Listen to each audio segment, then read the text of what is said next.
When it came to Boxcutter, the initial idea behind its creation is that you're supposed to be able to just go in Blender and press Ctrl-Alt-Spacebar, go in full screen, and just begin working and changing options on the fly as needed, bringing up the UI as required depending on how relevant the UI is that you're needing. However, one of the things that I've always felt was important was information conveyance. For example, let's draw a box and press B to bevel it.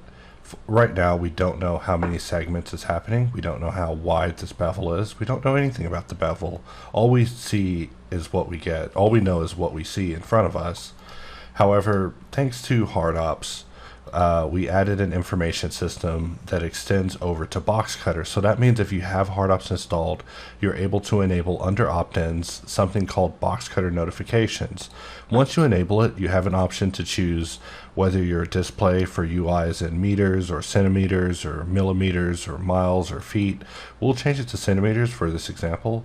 And now if we begin drawing a box, you can see some operator drawing displaying on screen showing information pertaining to the operation at hand. And there's a lot that's able to be done with it. For example, if we pause it, we could press X and it'll say it's slicing, intersecting, insetting. We could press T and it'll give us information about the thickness. We press B and it gives us information about the bevel.